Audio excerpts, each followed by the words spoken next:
Bíblia já diz, para aquilo que a palavra do Senhor já diz. Então, ao mesmo tempo que a gente olha esse cenário em relação à humanidade, que a humanidade está indo aí, a humanidade, o povo que ainda não conheceu o Senhor, esse povo que a humanidade por si só, né, tem caminhado para esse lugar de angústia, de enfermidades, de desespero, de medos, de rumores de guerra, né? E hoje a gente já vive aí uma invasão enorme nos nossos celulares, né? Na Rússia, que está aí dominando e entrando e invadindo tudo. Ninguém tem mais sigilo, ninguém tem mais privacidade. Qualquer pessoa pode te filmar na rua e divulgar o que você estava fazendo. Então, todo esse cenário vai contribuir para o que a Bíblia diz. E aí, enquanto vemos tudo isso acontecendo, paradoxalmente, a igreja está caminhando para um caminho de glória. A igreja, hoje pela manhã, a pastora Kátia compartilhava aqui daquela santa ceia que os discípulos tiveram lá em Lucas, no capítulo 24, a caminho de Emaús, né, que Jesus estava conversando com aqueles discípulos, e aí Jesus senta com eles ali naquela aldeia e parte o pão, e toma com eles do cálice, e reparte ali com eles. Eles falam assim: nossa, mas era o Senhor, como que a gente não viu que era o Senhor? Ardia o nosso coração quando ele falava. Então, aquele momento ali da ceia, fazem quantos anos que aconteceu isso?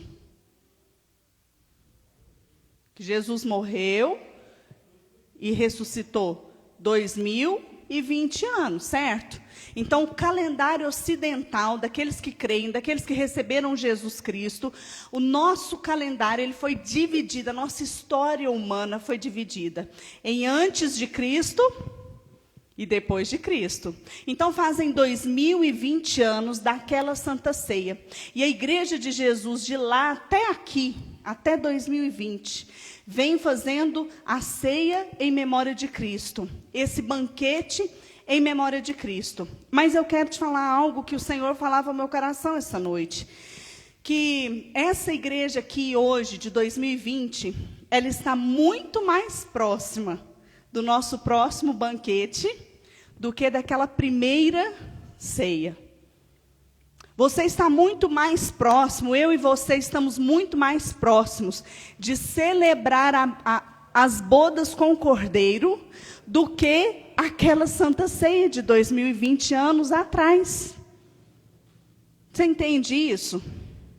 Nós estamos muito mais próximos de viver o arrebatamento, de estar com o Senhor, de encontrar com o Senhor. Ou você acha que esse planeta ainda vai mais 2020 anos? Quem acha, levanta a mãozinha, só para eu orar com você depois. Não, né? Não.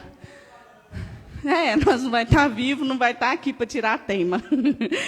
Mas, fato é, nós estamos muito mais próximos de celebrar as bodas com o Cordeiro, no céu, a igreja gloriosa, arrebatada do Senhor, do que a nossa distância daquela ceia que Jesus ensinou. Ela está muito mais longe dessa igreja aqui de hoje, do que o que nós estamos por viver com o Senhor. Então, nós vamos celebrar dessa ceia em memória de Cristo, mas ansiando a volta de Cristo, a volta do Senhor, amém? E é sobre isso que eu quero compartilhar.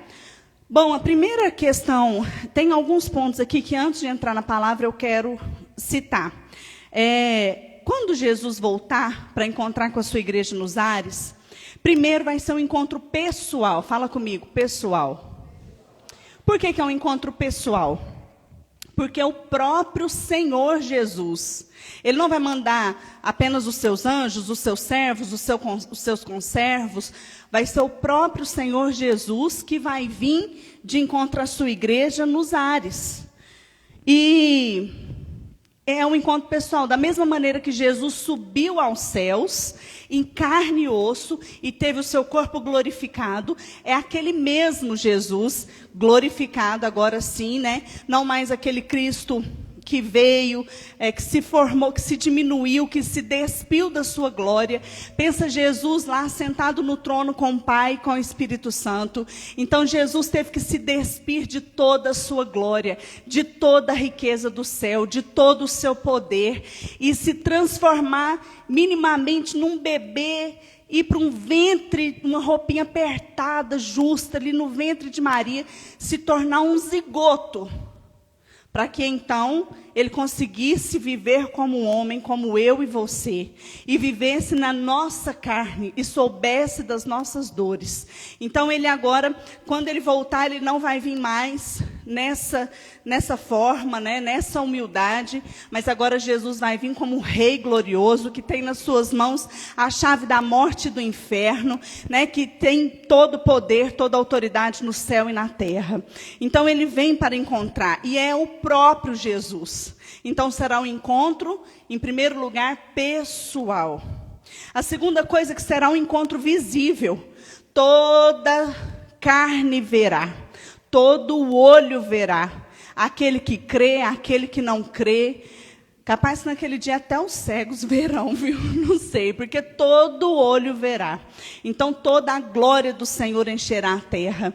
Aqueles que estão aí querendo crer que existe Deus ou não existe Deus, naquele dia, meu irmão, todo olho verá. Será visível para toda a humanidade. Será audível, porque a Bíblia diz que vai ter um soar de trombetas. Vai haver uma convocação. Então será visível, mas também será audível. Naquele dia também vai ser público, né? Todos verão. Vai ser repentino, como um ladrão. Vai ser repentino. Por mais que, né, que outras pessoas digam, mas pelos frutos a gente sabe, né, se está próximo ou não. Se a gente vê as flores, então a gente pensa no fruto e tudo. Tudo bem, a gente pode estar nessa santa vigilância, mas ninguém sabe nem o dia e nem a hora. Não adianta um homem quebrar a cabeça com isso aí. A gente tem que viver, sim, como os cristãos naquela época já tinham esse senso de urgência, que o Senhor está voltando. Esse maranata já batia no coração daqueles crentes de 2020 anos atrás, daqueles cristãos que foram chamados cristãos lá na igreja de Atos, né? Mas ainda hoje nós precisamos saber disso, mas também precisamos lembrar que isso vai ser repentino, como um ladrão. Vai ser inesperado. Ninguém está esperando. E de repente o Senhor vai nos chamar. Vai ser glorioso. E ao mesmo tempo será inescapável. Ninguém vai escapar. Então todos vão prestar contas diante do Senhor. Ou nós, como igreja, vamos prestar contas como filhos diante de um advogado fiel, que será o Senhor Jesus, para pleitear a minha e a sua causa. Ou as pessoas vão estar diante do mesmo Cristo, mas agora como um justo juiz, para julgar segundo as suas obras. Então, de qualquer forma, todos nós um dia estaremos diante do Senhor para prestar contas diante dele. Então, toda a humanidade estará diante do Senhor. E eu quero que você abra comigo lá em Mateus, no capítulo 25. Nós vamos ler do verso 1 ao verso 13.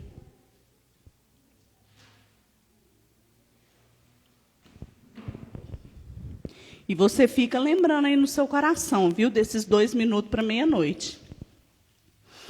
Capítulo 25, verso 1 diz assim: Então, o reino dos céus será semelhante a 10 virgens que, pegando as suas lamparinas, saíram a encontrar-se com o noivo. 5 delas eram imprudentes e 5 prudentes. As imprudentes, ao pegarem as suas lamparinas, não lembraram de levar consigo óleo. Mas as prudentes, além das lamparinas, levaram óleo nas suas vasilhas. E como o noivo estava demorando, todas elas ficaram sonolentas e adormeceram. Mas à meia-noite, ouviu-se um grito: Eis o noivo, saiam ao encontro dele. Então todas aquelas virgens se levantaram e prepararam suas lamparinas. E as imprudentes disseram às prudentes: Deem a nós um pouco do óleo que vocês trouxeram, porque as nossas lamparinas estão se apagando. Mas as prudentes responderam: Não, porque então vai faltar tanto para nós como para vocês. Vão aos que vendem e comprem óleo para vocês. E saindo elas para comprar, chegou o noivo. E eis que as preparadas entraram com ele para a festa do casamento. E fechou-se a porta. Mais tarde, chegaram as virgens imprudentes, dizendo: Senhor, Senhor, abra a porta para nós. Mas o noivo respondeu: em verdade, eu não as conheço. Portanto, vigiem, porque vocês não sabem nem o dia, nem a hora. Amém. Então, é um texto assim, bem claro, né? Ele é autoexplicativo, mas a gente precisa entender algumas coisas aqui desse texto. Primeiro, lá no capítulo 24, no verso 3, volta aí comigo só um pouquinho. 24, no verso 3. Os discípulos, Jesus estava sentado no Monte das Oliveiras, quando os discípulos se aproximaram dele, em particular, e lhe pediram: diga-nos, quando essas coisas vão acontecer? E que sinal haverá com a sua vinda e o final dos tempos? Amém. Aí Jesus começa a responder eles, né? Então havia essa pergunta no capítulo 24 e no capítulo 25. Jesus está respondendo essa pergunta dos discípulos. Os discípulos tinham essa curiosidade, esse anseio, porque Jesus havia falado isso lá atrás e os discípulos ficou com aquela pulga, sabe, atrás da orelha. Então, na primeira oportunidade, eles sentados com Jesus, falou assim: nossa, fala para a gente aqui, vem cá. E aí, como é que a gente vai saber que é o final dos tempos, que o Senhor está voltando? Né? E aí, Jesus faz algo interessante. Lê comigo lá nos versos 34 ao 36, do capítulo 24. Aí, Jesus, verso 34.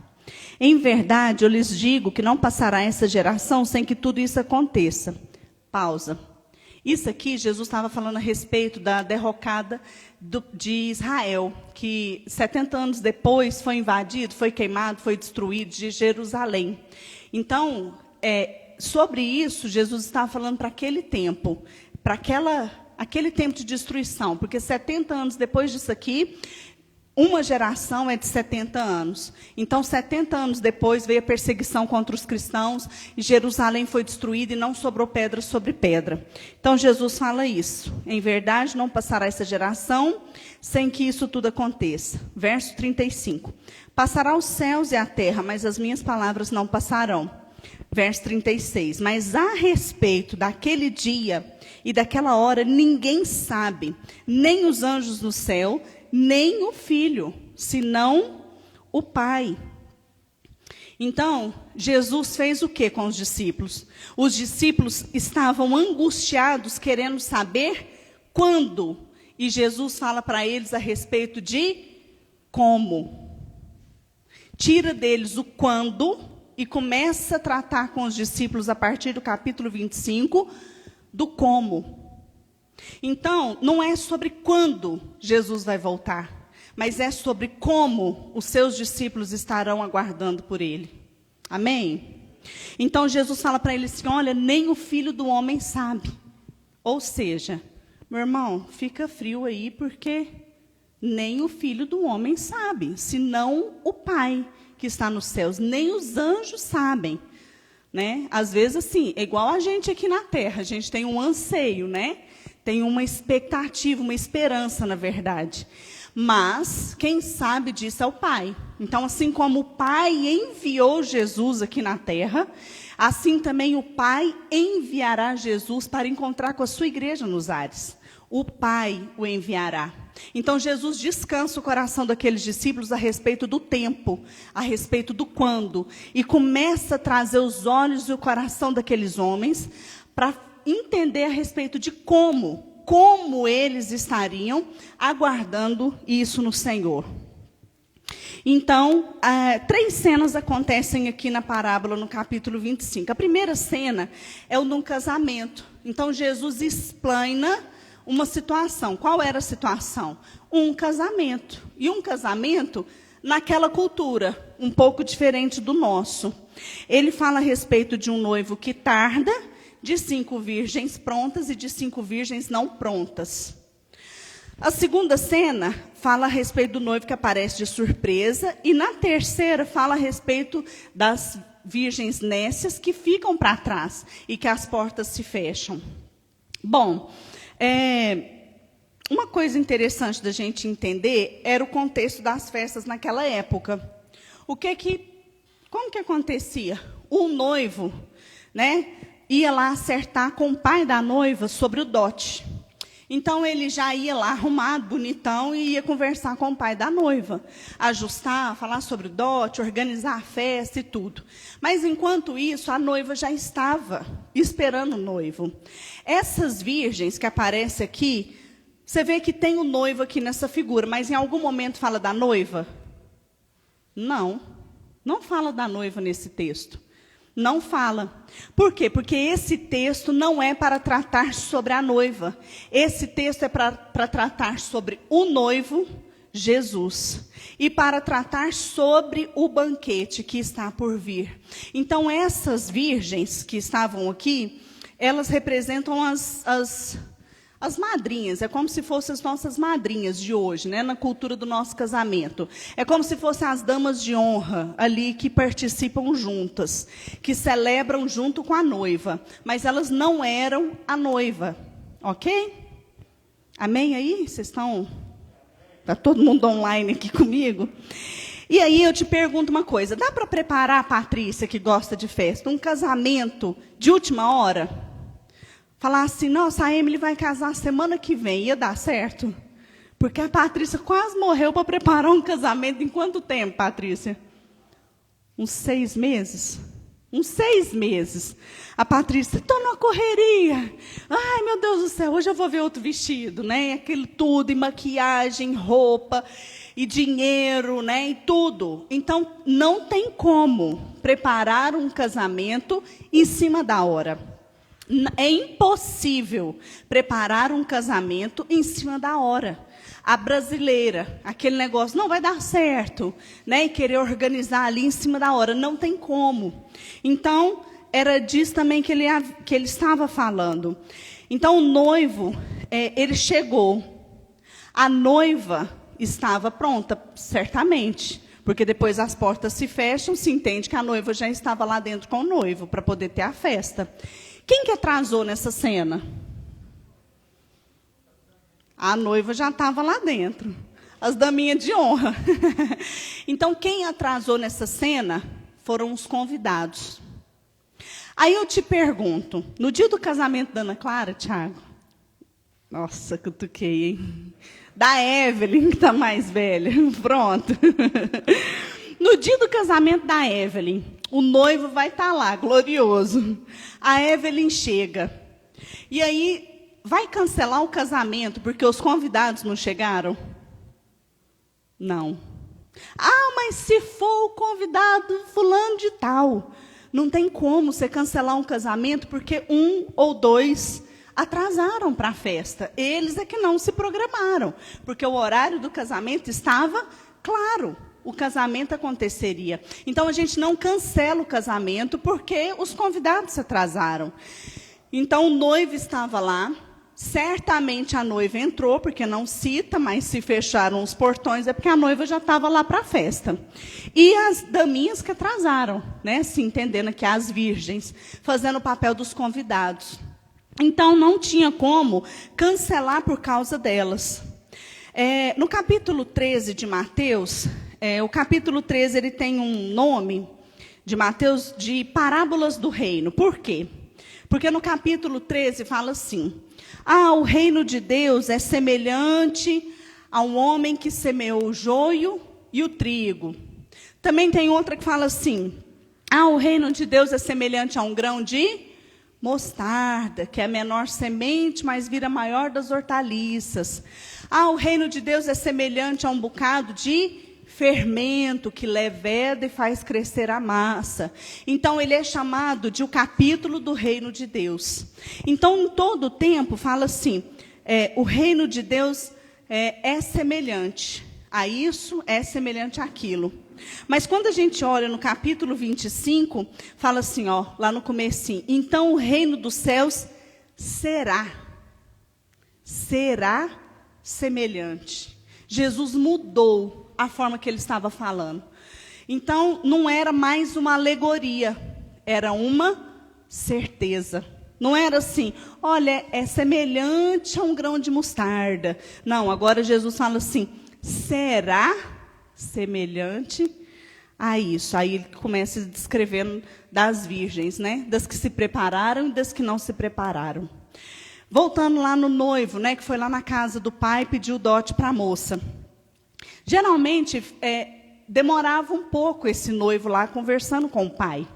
Era comum. Então, essas daminhas, elas ficavam com umas tochas. Essas lamparinas, na verdade, elas eram umas tochas, umas hastes grandes. Na ponta era um copo de cobre. E dentro daquele copo vinha uma estopa, que aí você acendia o azeite. Você sabe por quanto tempo que esse azeite durava? Mais ou menos? Alguém sabe? Irmãos, 15 minutos. 15 minutos. Porque era o prazo de falar assim, lá vem o noivo. As daminhas já, ligava ali e já ficava com as tochinhas acesas. Porque tinha poste naquela época?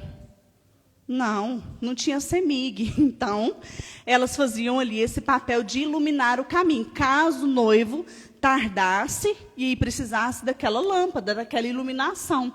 Então, era cerca de 15 minutos. Todos eles já sabiam. A gente aqui no Brasil que não sabe. Então, as virgens prudentes, elas não fizeram assim... não era de se assustar que elas tivessem levado um azeite a mais.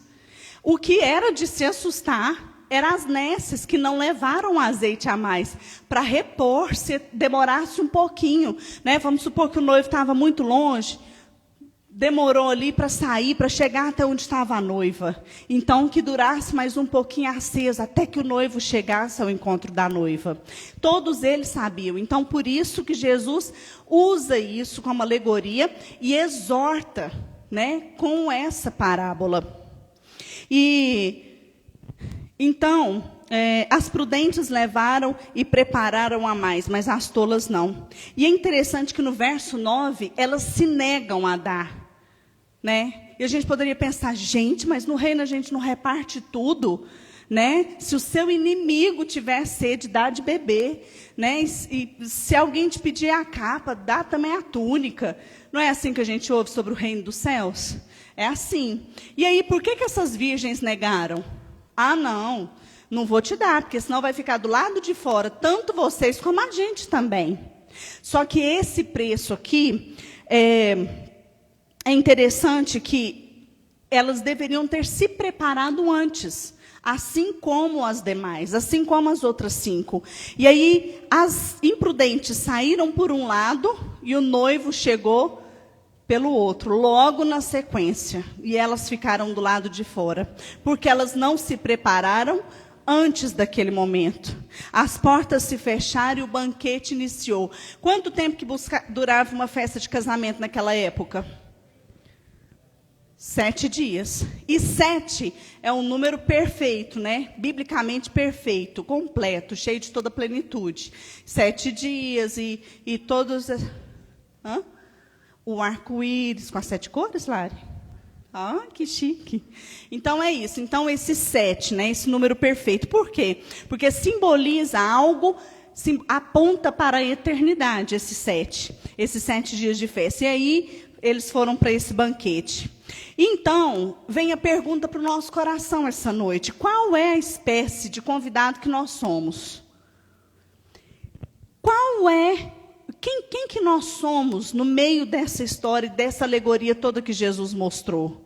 Será que a gente é desses nécios imprudentes que não tem procurado esse óleo a mais, esse azeite a mais? Ou será que a gente está na turma do vai dar certo, né? Do empurrar com a barriga?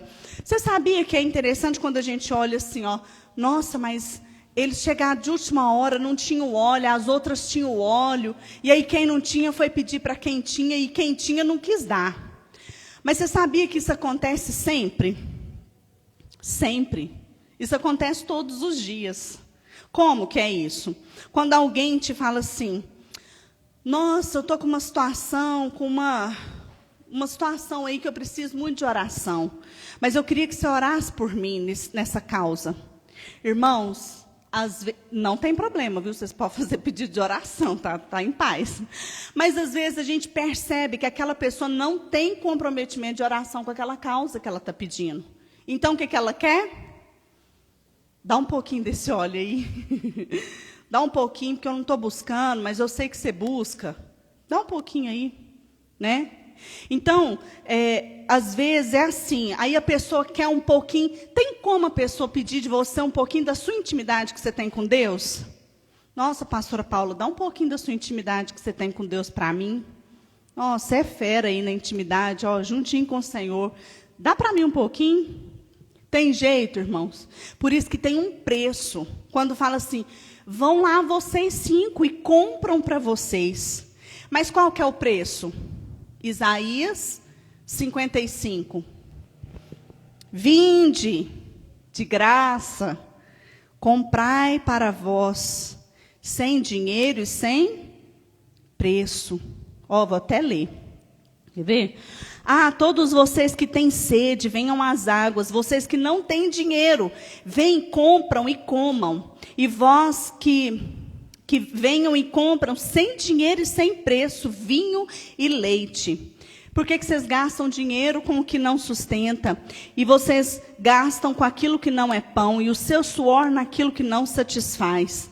Então, lá em Isaías 55 tem uma ligação com esse comprar. Então, Jesus já comprou para nós. O que a gente precisa fazer, esse óleo a mais, esse comprar desse óleo a mais, é o empenho de cada um de nós como cristãos. Que empenho? O mínimo, irmãos, de ler a Bíblia, de ter tempo de oração, de intimidade com o Senhor, de avaliar o nosso coração cotidianamente. Irmãos, isso é um caminho de esforço, porque a Bíblia diz que o reino de Deus é tomado por esforço. Deixa eu te falar uma coisa, ninguém aqui dentro desse salão está pronto. Ninguém está pronto. Nem eu estou pronta. Porque todos os dias, o Espírito Santo vai me convencer a respeito de coisas que eu preciso ser transformada. Todos os dias o Senhor vai falar para você, olha, isso aqui você precisa ser curado. Olha, você está ferindo as pessoas naquilo que você foi ferido. Olha, isso aqui você precisa ser transformado. Olha, esse seu pensamento precisa ser santificado. Olha, esse seu coração você precisa perdoar. Né? E a gente às vezes fica lá como as nécias, como as despreparadas. Por quê? Porque a gente não desembaraça a nossa vida dessas coisas. E essa noite é o que o Senhor quer falar conosco. Não adianta você querer comprar esse preço, depois que as trombetas trocar e que você vê Jesus nos ares. Meu irmão, aí já era. Não vem pedir para as irmãs do ciclo de oração, não. Não adianta. Porque você não vai ter como pegar o que é do outro. Você deveria ter compro nessa vida que Deus te deu aqui nessa terra. E aí, então, quero encerrar com 3 coisas. A primeira questão é que todos dormiram. Fala comigo assim, todos dormiram.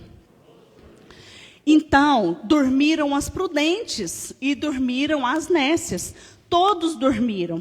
Você sabia que quando fala que dormiram, é um apontamento a respeito da morte aqui nessa terra? Porque diz que primeiro ressuscitarão os que dormem. Então é um apontamento para isso. Porque a Bíblia não diz que elas acordaram quando ouviu o noivo. Diz que elas se levantaram. Então a palavra lá no original, ele tem essa conotação de ressurreição. Então quando fala assim, todos dormiram, está falando de quem é crente, de quem não é crente. Está falando a respeito das nécias e está falando a respeito das prudentes. Mas então elas se levantam e o noivo vai vir buscar. E aí eu quero saber se a gente tem vivido essa vida de preparação.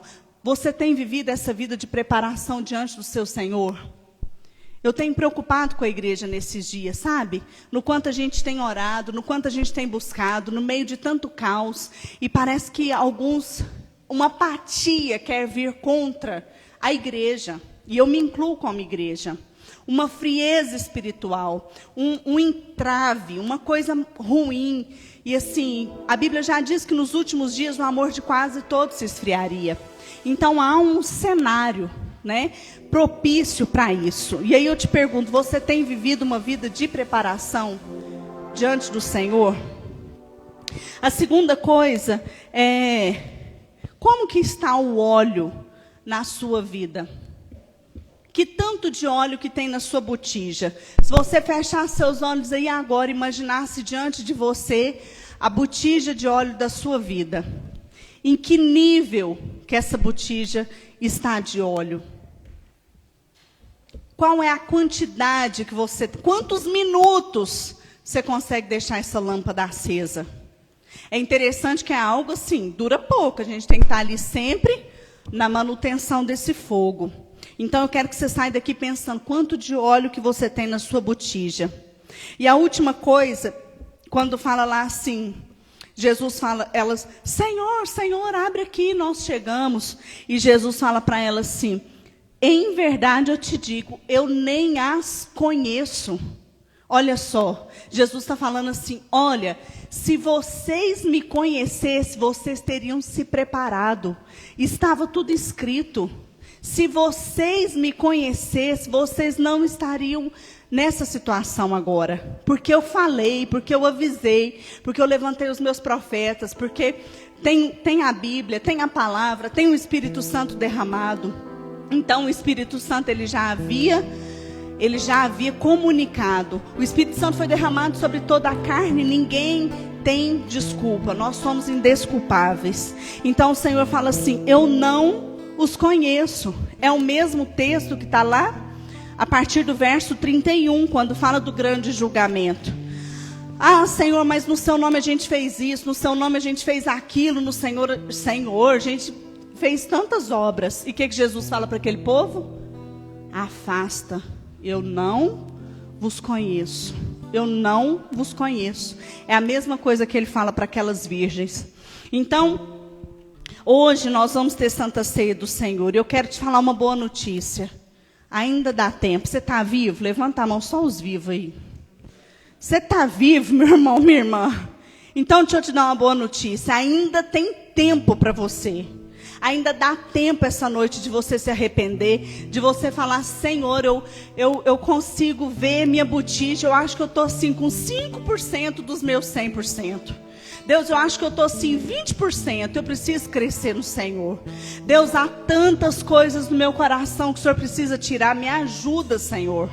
Mas é um caminho de perseverança, porque hoje você veio aqui à igreja, e você veio aqui nessa comunhão dos santos comprar, fala comigo assim, comprar azeite. Amém? Então aqui a gente tem azeite no louvor, azeite na comunhão, azeite na oração, azeite na palavra. É a palavra do Senhor que está sendo lida. Esse é o azeite. Então nós temos azeite aqui, irmãos. Você veio comprar. Mas esse azeite vai durar 15 minutos. Né? Assim, uma comparação. E aí, o que vai te alimentar amanhã na segunda-feira? Na terça, na quarta, na quinta, na sexta. Meu irmão, não dá mais. Os cientistas disseram, falta 2 minutos para o fim do mundo. Estamos próximos, igreja, da meia-noite. E nós vamos celebrar não apenas essa ceia mais aqui, mas existe um banquete aguardando por nós. Existe um banquete preparado para a igreja, para os seus filhos. E o Senhor quer esse nosso coração. Então nós precisamos arrepender dos nossos maus caminhos e pensar com o Senhor. Senhor, será que eu estou me preparando? Senhor, quanto de óleo tem na minha vida? E lembrar, Senhor, tem misericórdia de mim, que eu sei que ainda dá tempo. Ainda dá tempo porque você ainda não morreu. Você está respirando, cheio de vida, cheio de saúde. Se você não tivesse vida e saúde, meu irmão, você estava internado. Uma hora dessa, a gente estava aqui levantando um clamor para você. Então, se você tem vida, tem fôlego, tem saúde, abre mão de algumas coisas. Vai procurar buscar aquilo que te edifica. Ao invés de você assistir uma televisão que às vezes te aborrece, te entristece, te enche de notícia ruim, é Covid, é pedofilia. Meu irmão, tira um tempo, vai gastar com o Senhor. Vai comprar seu óleo. Porque eu vou te falar um negócio. Quem paga o casamento? Fala para mim. O pai pagou, né? Nesse caso aqui eu vou usar o da Patrícia. Mas quem pagou esse nosso casamento que nós vamos ter como igreja foi o noivo. E foi com o seu próprio sangue. Foi com o seu próprio sangue. Jesus já pagou a nossa festa. Nós vamos ter uma festa que é eterna. Nós vamos celebrar com o Senhor. Mas eu quero te lembrar essa noite, meu irmão, você vai comprar seu óleo. Você vai comprar seu óleo. Você está comigo aí? Então fica de pé. E eu quero orar comigo e com você.